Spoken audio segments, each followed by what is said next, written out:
tocar mi corazón y reconfortarme. Dile: Señor, a ti te place en esta mañana mirarme y bendecirme. Por eso de mí en esta mañana brota una alabanza, un disfrute contigo. Recibe toda gloria, recibe toda honra, recibe todo honor en esta mañana. Recibe, porque tú eres digno en el día de hoy de que nuestra vida esté rendida delante de ti. A ti sea la gloria, la honra por los siglos de los siglos. Amén y amén. Y dale un aplauso al Señor en esta mañana y dile: Señor, eres digno. Bienvenido a este lugar. Bienvenido a este lugar.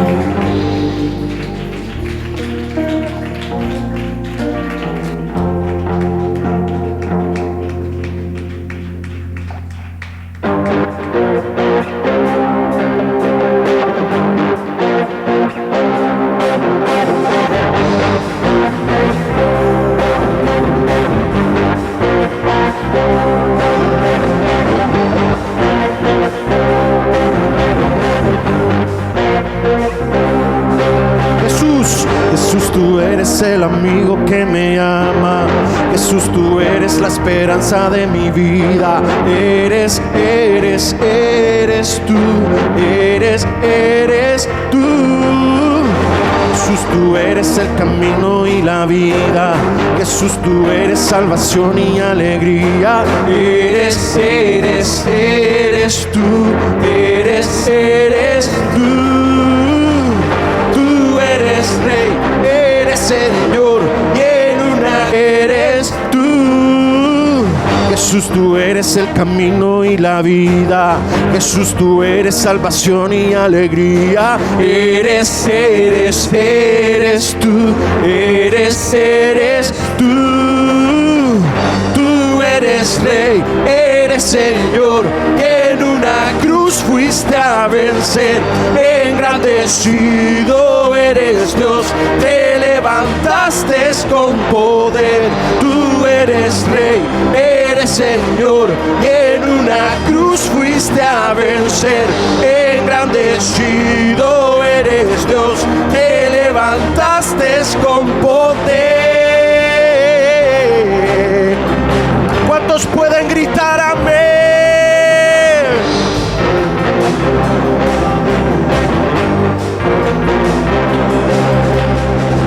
Tú eres Rey, eres Señor, y en una cruz fuiste a vencer.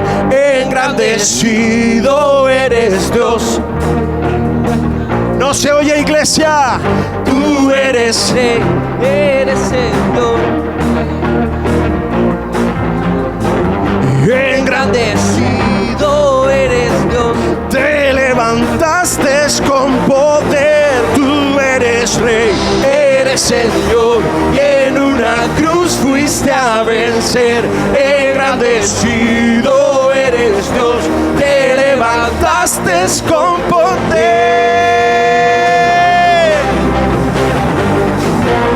Oh sí, Señor.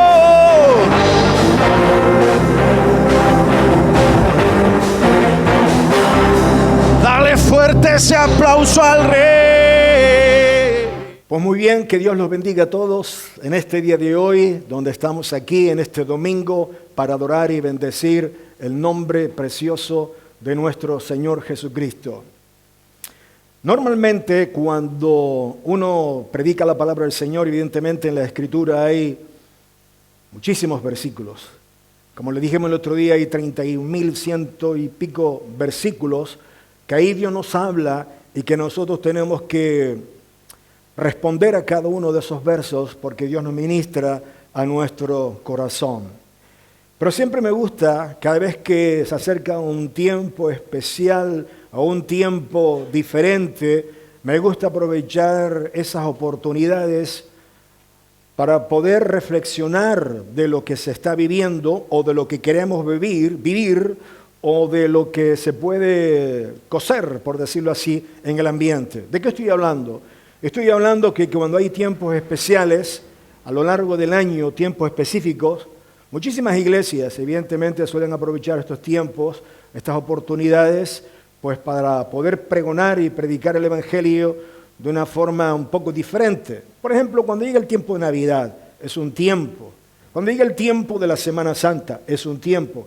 Cuando llega el día de Canarias, es un tiempo. Cuando llega el día del Padre, es un tiempo. Cuando llega el día de la Madre, es un tiempo. Entonces, es aprovechar esos tiempos que tenemos ahí, pero no solamente para exaltar cada uno de esos tiempos, sino también debemos de convertirlos, como muchas veces le hemos dicho, momentos evangelísticos para nosotros pregonar la palabra del Señor a los que están a nuestro alrededor.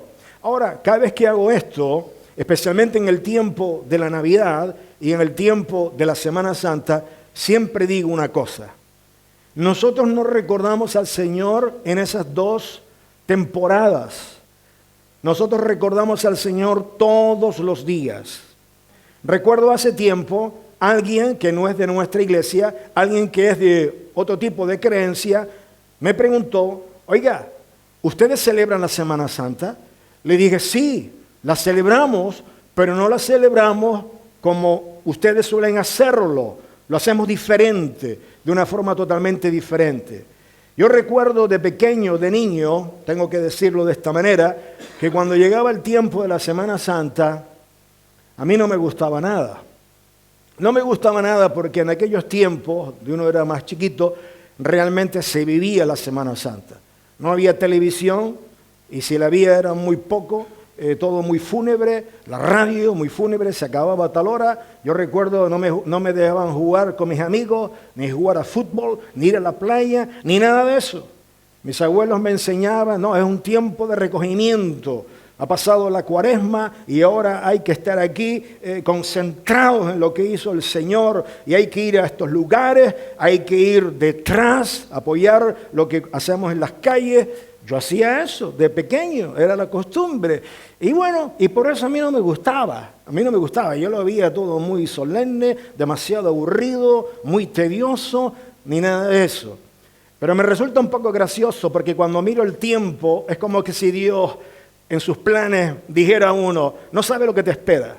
En el sentido de que no me gustaba aquello, pero sí me gusta esto ahora donde estamos porque es totalmente diferente.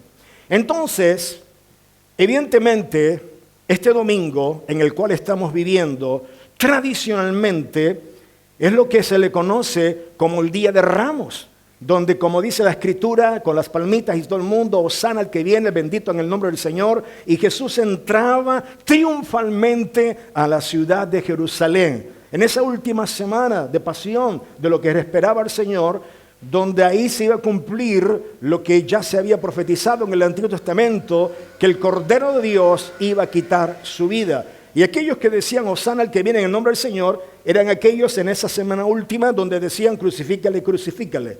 Cómo cambiaron de opinión rápidamente el ser humano. Pues hoy a propósito, me gustaría que reflexionemos en el tiempo de hoy, el mensaje que Dios tiene para nosotros hoy.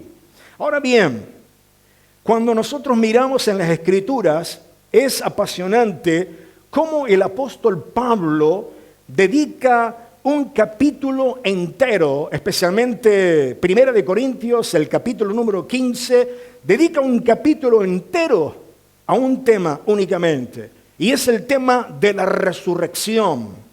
Y sencillamente, porque en el tiempo del apóstol Pablo, algunos de la iglesia de Corinto y otros que estaban en la sociedad por fuera, evidentemente, había, por decirlo de esta manera, dudas.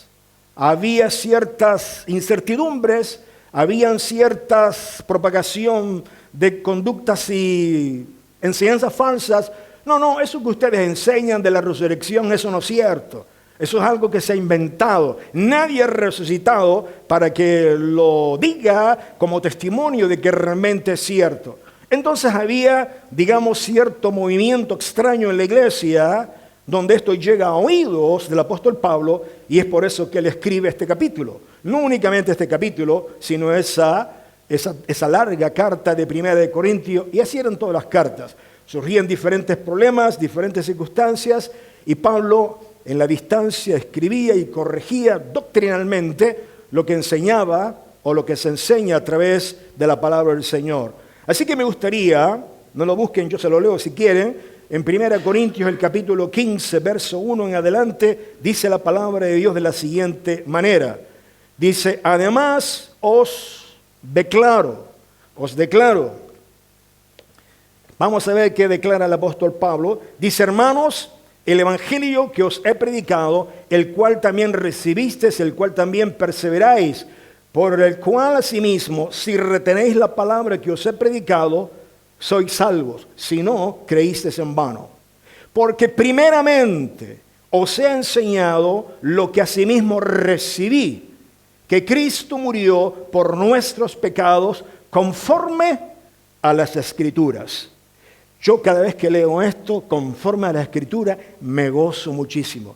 Porque no fue bajo la idea de alguien, no fue bajo la idea de un conspiranoico allí, bueno, vamos a hacer esto para que la gente crea. No, sino conforme a las Escrituras, conforme al plan específico de Dios a través de todas las edades, de lo que Dios había diseñado desde el principio de la creación, donde el hombre se volvió en contra de Dios y Dios en su amor y en su misericordia lo que hizo fue establecer un plan. Y así, durante todos los tiempos, los profetas y todo lo demás iban anunciándolo. Y así tenemos la Sagrada Escritura, donde se recoge en toda la literatura bíblica este plan escrito, conforme a las Escrituras, que fue sepultado y que resucitó al tercer día, conforme otra vez más a las Escrituras. Y que apareció a Cefas, después a los 12, después apareció a más de 500 hermanos a la vez, de los cuales muchos viven aún y otros duermen ya, evidentemente, ya todos duermen. Después apareció a Jacobo, después a todos los apóstoles, y el último a todos, como un abortivo, me apareció a mí, camino a Damasco, cuando fue dirección a Siria a perseguir a los cristianos. Saulo, Saulo, ¿por qué me persigues? Y él recibió directamente el testimonio, el evangelio de nuestro Señor Jesucristo, se lo entregó al apóstol Pablo. Bendita revelación que tuvo este hombre de Dios. Y dice, porque yo soy el más pequeño de los apóstoles, que no soy digno de ser llamado apóstol porque perseguí a la iglesia de Dios. Pero por la gracia de Dios soy lo que soy. Y su gracia no ha sido en vano para conmigo. Antes he trabajado más que todos ellos, pero no yo, sino la gracia de Dios conmigo.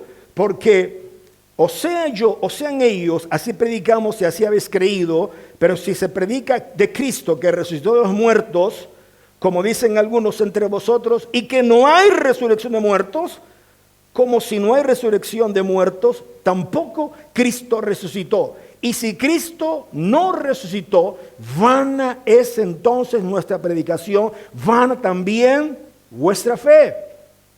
Y somos hallados falsos testigos de Dios, porque hemos testificado de Dios que Él resucitó a Cristo, el cual no resucitó. Si en verdad los muertos no resucitan, porque si los muertos no resucitan, tampoco Cristo resucitó. Y si Cristo no resucitó, vuestra fe es vana, aún estáis muertos en vuestros pecados. Entonces también los que durmieron en Cristo perecieron. Si en esta vida solamente esperamos en Cristo, somos los más dignos de conmiseración de todos los hombres. Y luego me gustaría saltar al versículo 51. He aquí os digo un misterio. Es ya la conclusión. Para no leer todo el capítulo 15. No todos dormiremos, pero todos seremos transformados en un momento, en un abrir y cerrar de ojos, a la final de la trompeta famosa. Y aquí hay, que no nos vamos a meter ahora, opiniones. ¿Qué trompeta es esa? Que si esta, que esta. En cuanto a la vida de nuestro Señor Jesucristo. Así que, porque se tocará la trompeta y los muertos serán resucitados incorruptibles y nosotros seremos transformados, porque es necesario que esto corruptible se vista de incorrupción y esto mortal se vista de inmortalidad. Y cuando esto corruptible se haya vestido de incorrupción y esto mortal se haya vestido de inmortalidad, entonces se cumplirá la palabra que está escrita: sorbida es la muerte en victoria. Victoria, un número 1, victoria. ¿Dónde está, muerte, tu aguijón? ¿Dónde, oh sepulcro, tu victoria? Victoria 2. ya que el aguijón de la muerte es el pecado y el poder del pecado la ley.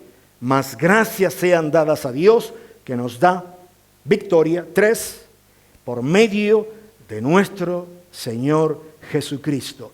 ¿Dónde está, oh muerte, tu aguijón? ¿Y dónde está, oh sepulcro, tu victoria? Ya que el aguijón de la muerte es el pecado y el poder del pecado la ley. Señor, gracias por tu hermosa y santa palabra. Porque tú eres bueno, tú eres misericordioso. Y a ti te damos la gloria, la honra y el poder. Y gracias porque podemos decir victoria, victoria, victoria. Y a ti te damos la gloria, la honra y el poder. Y ayúdanos, oh Dios, a disfrutar de tu presencia y de tu palabra. En el nombre de Jesucristo. Amén y amén. Gloria al Señor.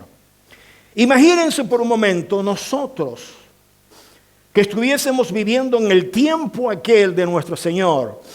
Y ya nuestro Señor fue ascendido a los cielos. Y de pronto la gente comienza a hablar con nosotros. ¿Y cómo saben ustedes acerca de que Jesucristo vivió y resucitó y todo lo demás? ¿Cómo lo saben ustedes? Y si, imagínense que hubiera un equipo de investigación y cogiéramos todas las pruebas y todo lo demás y fuéramos a presentarlas como pruebas indubitables, como dice Lucas, oh excelentísimo Teófilo, todo lo que te voy a contar es cierto y es indubitable. Es decir, que no hay dudas algunas de lo que yo vi con mis ojos, que todo esto que te cuento es real. Pues imagínense que nosotros vamos a aportar pruebas para decirlos. Una de las cosas de nuestra creencia, el núcleo de nuestra fe, evidentemente, es la resurrección de nuestro Señor Jesucristo. Nuestra fe, el cristianismo, es totalmente contrario, diferente, quiero decir, al resto de religiones del mundo. La gran mayoría de sus hombres, sus profetas, la gran mayoría de todos aquellos que se postularon como mesiánicos, como hombres que venían del cielo de parte de Dios, con un mensaje a la tierra, con un mensaje, todos ellos, sin excepción de nadie, todos han muerto y están en sus tumbas y están, como se suele decir, hechos polvos. Su cuerpo descompuesto, ahí en corrupción y hecho polvo. En el sentido, volviendo otra vez más al polvo del cual nosotros salimos. Pero hay una excepción. Y esa excepción es nuestro Señor Jesucristo. Él dijo ser quien era. Él dijo, yo soy la resurrección y la vida. Y el que cree en mí, aunque esté muerto, vivirá. Él murió conforme a las Escrituras, fue sepultado y resucitado al tercer día, ¿conforme a qué? Conforme a las Escrituras, conforme a la palabra de Dios. Por tal, es más que suficiente. Pero uno decía, bueno, eso es algo de que tú crees, de que tú estás haciendo. Entonces, nosotros decimos que sí, que la resurrección realmente fue un milagro. Pero uno dice, bueno, pero ustedes no lo pueden demostrar que la resurrección fue un milagro. Y yo digo, evidentemente no se puede demostrar, pero se pueden aportar pruebas para creer. Lo mismo que no se puede demostrar cualquier hecho histórico. ¿Por qué sabemos que Cristóbal Colón descubrió América? Porque hay evidencias, hay ciertas pruebas. Pues de la misma manera hay pruebas de que nuestro Señor Jesucristo existió. De eso no cabe duda alguna. De hecho, la historia del ser humano se divide en dos. ¿Por qué no se divide antes y después de Mahoma? ¿Por qué no se divide antes y después, qué sé yo, de Napoleón? No, antes y después de Cristo. ¡Qué potente! ¡Qué hombre tan misterioso! ¡Qué tan importante fue el Señor! Que la historia se dividió en dos a través de su persona. Antes y después de Cristo. Así que muchas personas no creen los milagros porque consideran que no se puede violar las leyes de la naturaleza. Pero eso no significa que aunque nosotros no entendamos y no comprendamos cómo es lo otro del milagro, no quiere decir que no sea real. Simplemente por eso se le llama milagro. Y evidentemente, si nuestro Señor Jesucristo no hubiera resucitado, todas sus enseñanzas y todos sus consejos hubieran sido de igual de importantes que el resto de los demás. Entonces cada cual se queda con lo que más le guste. Pero nuestro Señor Jesucristo hizo la diferencia. Nuestro Señor Jesucristo mostró la verdad. Yo soy la verdad, el que habla contigo. Así que, evidentemente, no se puede demostrar ningún hecho histórico en un laboratorio para que se repita nuevamente. De hecho, el apóstol Pedro, en la primer siglo, quiero decir, ya se contaba, la gente decía, no, estas son historietas, estas son fábulas que la iglesia se inventó. Pero saben, primera de Pedro, en segunda, quiero decir, 1:16, el apóstol Pedro dice y escribe, porque no nos hemos dado a conocer el poder de la venida de nuestro Señor Jesucristo siguiendo fábulas artificiosas, sino como habiendo visto con nuestros propios ojos, ¿qué cosa? Su majestad. A ver, como se suele presentar muchas veces en los jurados. Bueno, aquí está el acusado, hay testigo, uno aquí, jura usted decir la verdad nada más y que la verdad, muy bien, cuenta todo el episodio, toda la historia. ¿Está usted totalmente seguro que el que sacó la pistola y disparó está presente aquí? Sí, señoría, lo puedo atestiguar. ¿Está seguro? Señálelo. Y lo señala. ¿Y por qué? Porque yo lo vi con mis ojos. Muy bien, pues imagínense Pedro sentado ahí. ¿Usted vio al Señor? ¿Usted lo pudo ver después de resucitado? ¿Usted pudo ver sus heridas? Claro que la vio.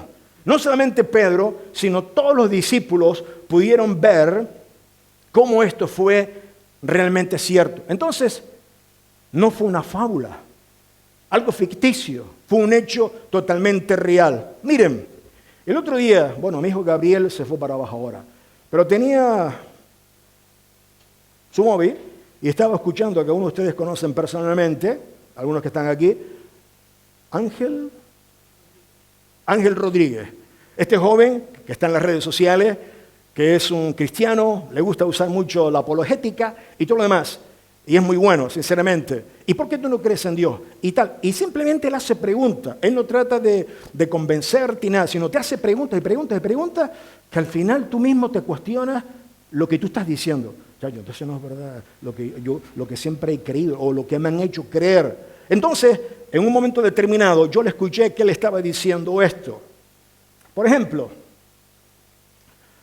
decía, ¿crees que la Biblia es la palabra de Dios? ¿Crees que el Nuevo Testamento es la palabra de Dios? No, eso es un libro, no sé cuánto, no sé qué y tal, que lo inventaron los hombres y tal.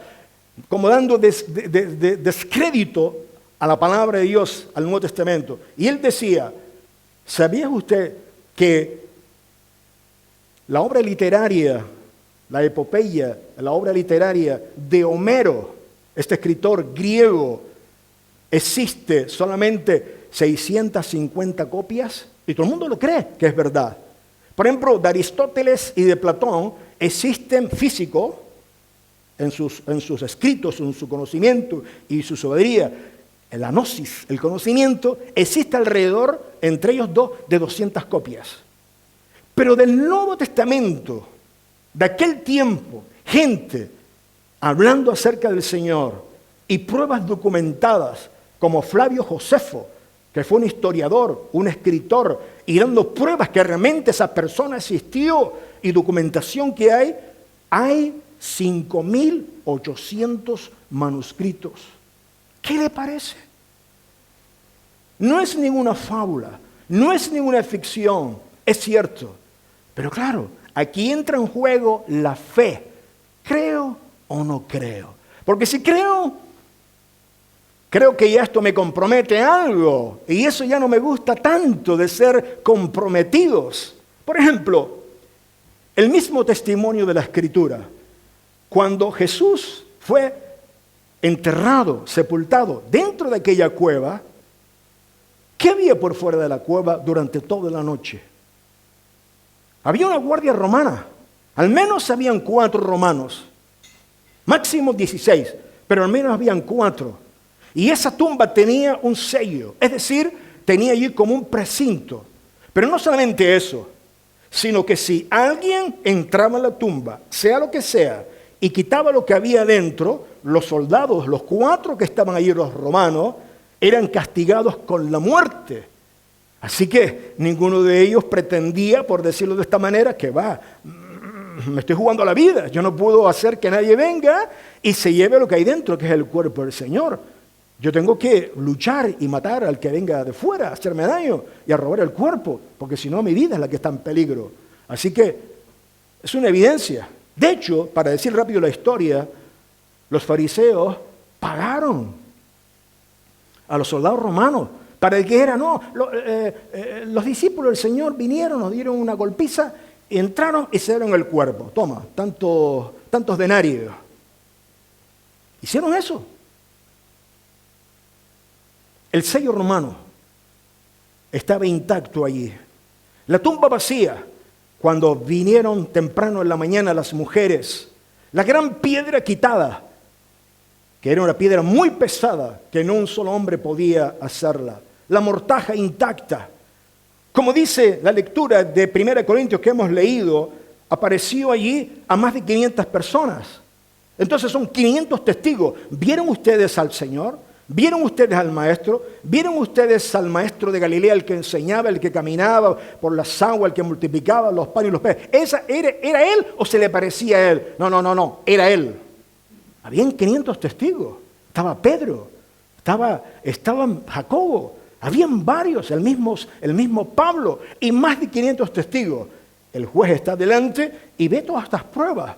Evidentemente, este hombre resucitó. Si no, ¿cómo se mantiene toda, si fuera una ficción, una fábula, cómo se mantiene eso, esa verdad o esa mentira en peso para que lo crean? Es difícil, muy difícil. Y luego, ¿qué ocurre? Está la propia fe, ¿de quién? De los propios cristianos. No solamente de aquel tiempo, sino del tiempo de hoy. Nosotros no hemos visto al Señor, no lo hemos visto. Pero sentimos su presencia, sentimos lo que Dios ha hecho en nuestras vidas, sabemos que Dios ha transformado nuestras vidas, sabemos que el Espíritu Santo nos ha hablado en nuestros corazones, nos ha ministrado, nos ha hecho ver que somos pecadores y ha hecho que volvamos al Señor y nos arreglemos con el Señor. Así que todas estas pruebas y muchas más, porque no quiero dar aquí una lección acerca de pruebas, pero son muchas. Pero el tema es el siguiente. El tema es que en esta semana, donde hoy recordamos en la historia cómo el Señor entraba triunfalmente, lo podemos leer en los evangelios, en Mateo, por ejemplo, todo el mundo salva, oh, bendito el nombre del Señor, y más tarde en esa semana, crucifícale. Quiero que en esta semana estemos pensando y meditando, independientemente de lo que hagas esta semana, si coges trabajo, si haces el trabajo, si vas, lo que fuere, y todo lo demás. Ayer tuve que ir a Las Palmas por la mañana temprano a dar una clase, y cuando bajé para abajo, siempre lo hago, tengo esa manía, alcé mi vista a la derecha. No quiero dar muchas pistas, pero ustedes saben. Alcé mi mano a la derecha, cerca de Ojos de Garza, yo dije, vos, esto está petado, la gente está viajando para todos lados, que disfruten lo disfrutado, ¿cierto? Pero todo el mundo viaja, y tienen su derecho de hacerlo, ¿cierto? Pero la cosa es la siguiente, ¿por qué no aprovechamos también la semana para hacer lo que tengamos que hacer y reflexionar de lo que Dios ha hecho en nuestra vida?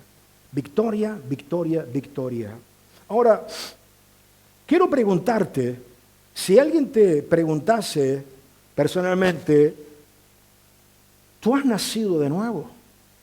¿Cómo nosotros sabemos que hemos nacido de nuevo?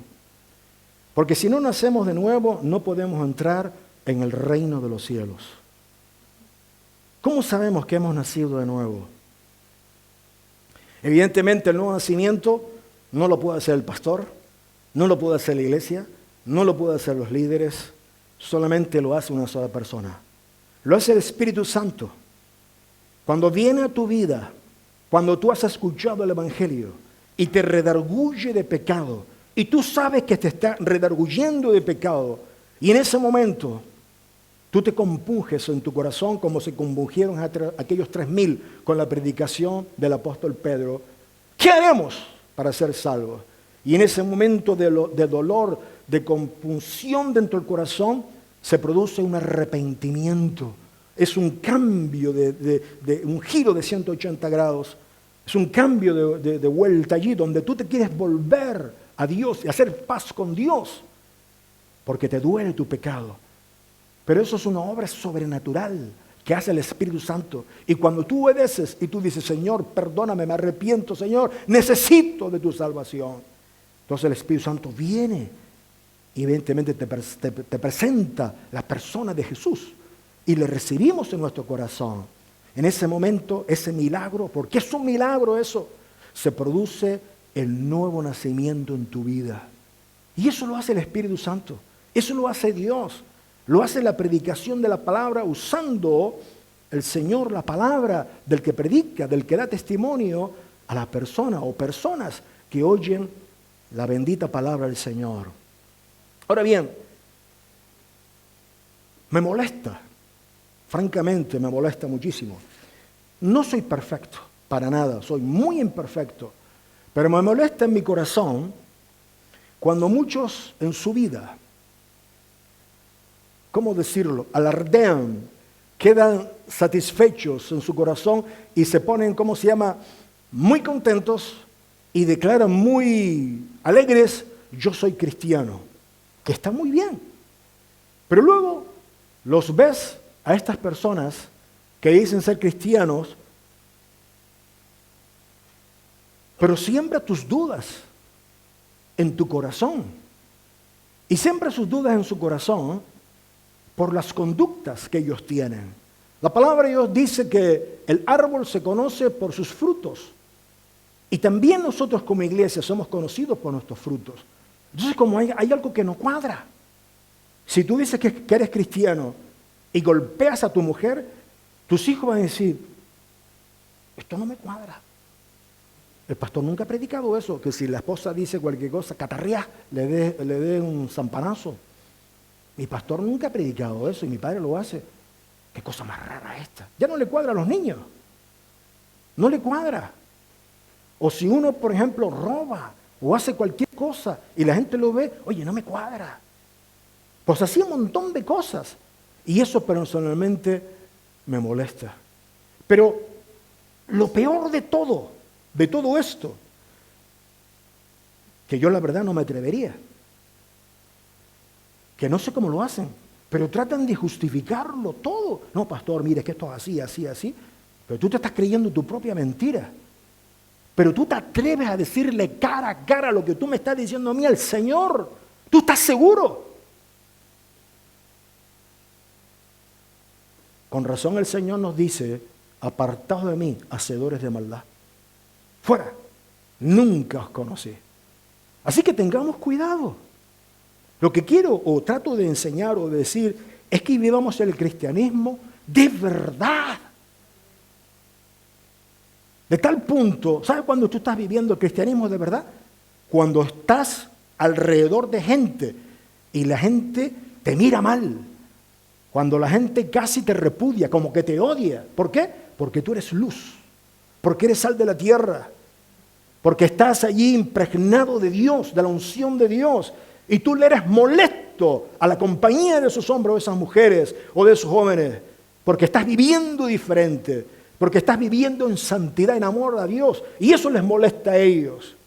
Porque no son participantes como tú de la santidad, sino ellos son participantes de las tinieblas. Así tenemos que vivir. Que la gente se incomode cuando nosotros estamos. Pero no por lo que decimos con nuestras palabras. Sinvergüenza, pecadores. No. Nuestra forma de vivir. Porque no lo soporta. Entonces es una señal que estás viviendo auténticamente el cristianismo. De todas maneras, Jesús enseñó que todo aquel que quiera vivir puramente y sabiamente y piamente para el Señor, va a alcanzar allí todo este tipo de cosas, de rechazo por parte de la gente. Pero el apóstol Pablo sigue desarrollando su mensaje, no en su primera carta, sino en su segunda carta, y él da aquí una lección tremenda en 2 de Corintios, el capítulo 5, verso 17, que muchos de ustedes conocen este verso. De modo que si alguno de ustedes está en Cristo, yo le diría, Pablo, ¿qué pasa?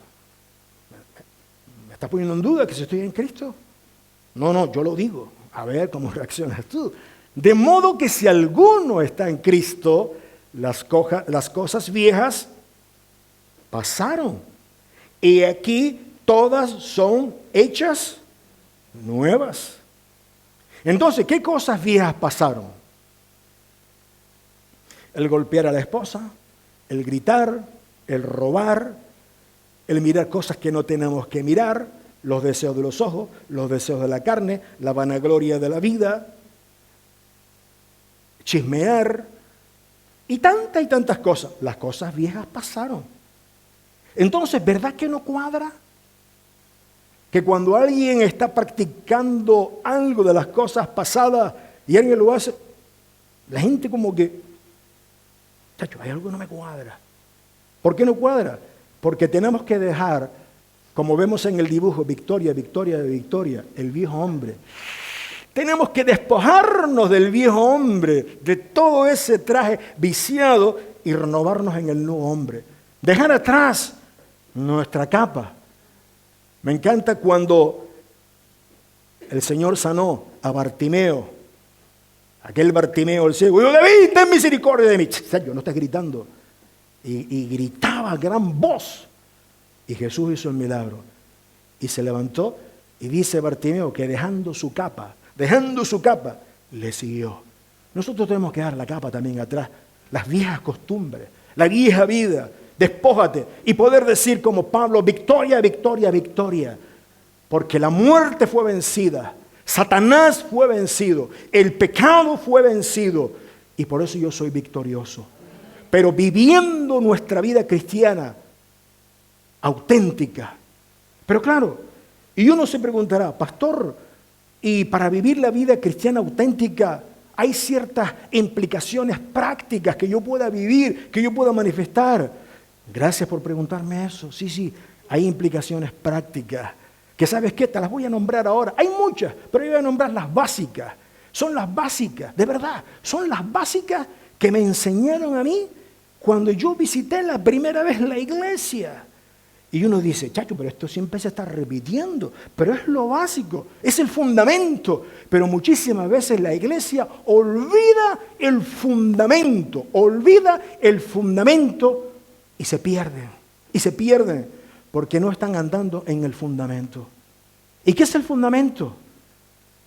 En nuestra vida cristiana básica, en lo que tenemos que vivir cada día, porque si uno está en Cristo, en este sentido, tenemos que andar en novedad de vida, en las cosas nuevas. Todo es hecho nuevo, eres una nueva criatura, tu nombre está escrito en el libro de la vida, por tanto tienes que andar como un hijo de Dios. Y un hijo de Dios tiene ciertas conductas. Yo voy a nombrarte algunas que son muy prácticas en la vida cristiana y que ustedes las saben ya de memoria. Saben sobrado. Pero los vamos a decir. Que los pastores están cansados de hacer esto, para arriba, para abajo, Chacho, ¿otra vez? Sí, otra vez, porque no podemos olvidarnos. Uno de los hábitos que tenemos que tener en nuestra vida nueva es el de la oración. El de orar. El hábito de orar. Como dije el otro día, no es la lista de la compra. El orar es tener intimidad, comunión con el Señor. Es estar sentado a la mesa. Como dice Apocalipsis, he aquí yo estoy llamando. Y ese llamado que el Señor está llamando y tocando la puerta, donde muchas veces lo utilizamos evangelísticamente para alcanzar a los perdidos, no se dirige tanto a los perdidos, se dirige a la iglesia del Señor. He aquí yo estoy a la puerta y llamo. Yo quiero cenar contigo. Yo te quiero invitar a mi mesa. Siéntate a tu mesa. Y allí conversa con el Señor. ¿Qué tal, Señor? ¿Cómo está? ¿Está bien? Y todo lo demás. Sé que en estos días se está poniendo un capítulo o algo así de la película de Chosen. No sé cuántos la han visto, que tiene que ver con la Santa Cena y todo lo demás. Mi esposa y yo hemos visto todas las temporadas, menos la cuarta temporada, el último capítulo no lo llegamos a ver. Yo recuerdo la primera vez que lo vi, personalmente me impactó, pero tuve un mal ¿cómo decirlo? Alguien me había vacunado, porque recuerdo que alguien me dijo, pastor, no mire eso, va a perder el tiempo, está mal interpretado y todo lo demás, para arriba y para abajo. Y le quería a esa persona, ni me molesté en verlo, para nada. Pero luego vi que, y otras personas, no, que está bueno, que tal, no sé cuánto, no sé qué, para arriba, y luego la pastora de La Gomera, no, esto es una cosa maravillosa, tal, y esto, lo otro. Loli, ¿y eso dónde se ve? No, la tengo yo aquí, vamos a verla. Pues todas las temporadas la hemos visto allá en La Gomera. De las veces que hemos ido, hemos tenido una maratón de toda una temporada. Sí, por las noches vemos 3 capítulos, otro día, total. Yo no sabía que yo iba a reaccionar llorando en muchas escenas. Es cierto que hay algunas escenas que no aparecen, pero hay que rellenar. Pero el mensaje es bíblico y es total. Y una de las claves, y no estoy haciendo propaganda ni todo eso, pero una de las escenas, una de las cosas que me gusta de esta película, interpretada por no me acuerdo cómo se llama él, Muriel o algo así, la película, toda esta serie, es la cercanía del Señor. Me gusta porque veo un Jesús cercano, un Jesús campechano, un Jesús que se preocupa, un Jesús como aparece allí. Como otras películas lo vemos como algo místico, algo alejado, pero el director supo transmitir la cosa. Entonces, viendo todo eso, sinceramente, a mí personalmente, lo que ha producido en mí, o en nosotros, es ganas de estar con el Señor. Y en ver esto, me digo a mí mismo, chacho, tal como pone la serie el Señor aquí, el Señor es chachi, tío. Pues claro que es chachi el Señor, ¿o qué te creías? ¿Que era un aburrido? Es excelente. Pero a veces pensamos que una cosa, tal y esto, lo otro, eso es aburrido. ¿Qué va? Si es el chachi piruli, el Señor, de estar con Él. Entonces estar sentado a su mesa. Señor, y esto, Señor, me echa una manita en esto. Señor, mira esto, tal. Y el Señor dándote consejos y todo lo demás. Eso es bueno. Pero se nos olvida muchas veces el de estar en compañía con el Señor. La otra cosa que se nos escapa muchísimas veces es cuando nosotros dejamos, por decirlo así, de estudiar la palabra, de meditar en ella. Este hábito maravilloso donde tenemos las Escrituras. Entonces no practicamos la meditación, no practicamos el estudio de la palabra, lo dejamos a un lado y ¿qué ocurre? Pues no sabemos nada del Señor, no aprendemos absolutamente nada de la Escritura, no conocemos nada acerca del Señor, de lo que dice la palabra del Señor, se nos va, no tenemos conocimiento y este libro está para que nosotros meditemos en él, para que meditemos en la palabra del Señor. Y eso es importante en nuestra vida. Si queremos saber de Él, tenemos que estar ahí. En esta semana me llevé una alegría tremenda.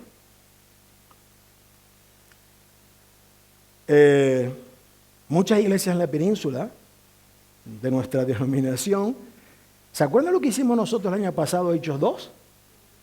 Reunidos en mesas y hablando y todo eso. Pues muchas iglesias lo están haciendo.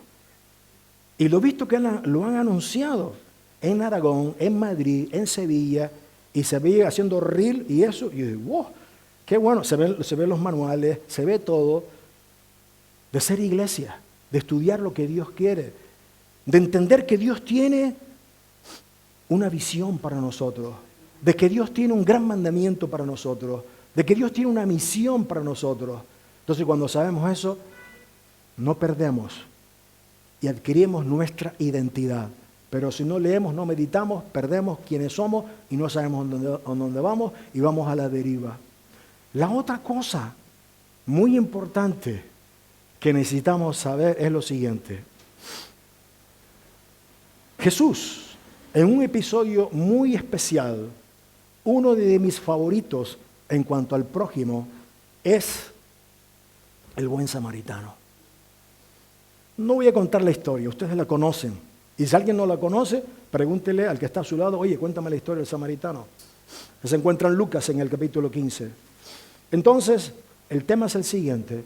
Cuando le hace la pregunta final, bueno, ¿quién de estos ha hecho tal? Bah, le costaba a aquel decir que era el samaritano, porque no se llevaba bien los judíos y los samaritanos. No, el que hizo misericordia. Vale, muy bien. Pero ¿cuál fue la contestación de Jesús? Ve tú y haz lo mismo. De gracia recibiste, dad de gracia. ¿Y esto de qué nos habla? ¿Qué has recibido tú? El Evangelio. ¿Qué has recibido tú? La palabra de Dios. Pues testifica. Comparte con los demás. El hábito de testificar acerca de nuestro Señor Jesucristo. De ir allí, de sembrar la semilla al vecino, al amigo, al compañero de trabajo. Siempre me acordaré cuando pasó una misionera por aquí, por esta iglesia de Puerto Rico, no Puerto Rico Sur, sino la isla de Puerto Rico, de San Juan de Puerto Rico. Evelyn hizo una obra de teatro aquí ella. A mí me causó horror. No era de miedo, sino la obra de teatro era sobre un edificio donde vivía muchísima gente. Para hacer rápido la historia. Al final el edificio se pega fuego, la gran mayoría mueren y pasan al otro lado. Y en el otro lado descubren que están perdidos porque no tienen a Cristo. Pero descubren en el otro lado que la vecina del quinto era cristiana. Y esa vecina del quinto no le compartió el Evangelio a nadie del bloque. Y todo el mundo tenía ganas de cogerla y estrangularla. Allí fue impactante cómo lo enfocó. Entonces, que los demás sepan. Mira, no hace falta ponerte una etiqueta aquí. Soy cristiano. Porque piensa que eres cristiano de nombre como Ronaldo. No. Sino tus hechos, tu conducta, tu forma de ser tienen que manifestar, desvelar que eres diferente a los demás, que eres un hombre y una mujer de Dios, y ahí dar testimonio. Y por último, y estos hábitos que estoy diciendo, de modo que si alguno está en Cristo, nueva criatura es, tienes que vivir de esta manera como estamos contando, y estas son cosas, no en esta iglesia, sino en muchísimas iglesias, han dejado de tener comunión con el Señor, han dejado de estudiar la palabra del Señor, ya no testifican, y si no hacen una de las tres, pues esto le lleva al siguiente paso. ¿Cuál es el siguiente paso? Ahí está. Yo me congrego una vez al año, que no hace daño. Pastor, no sabemos qué. Tengo mucho trabajo, tengo muchas cosas que hacer, tengo muchas cosas, tengo muchas eso, mucho aquello. Y eso es triste. Muy triste. Demasiado triste.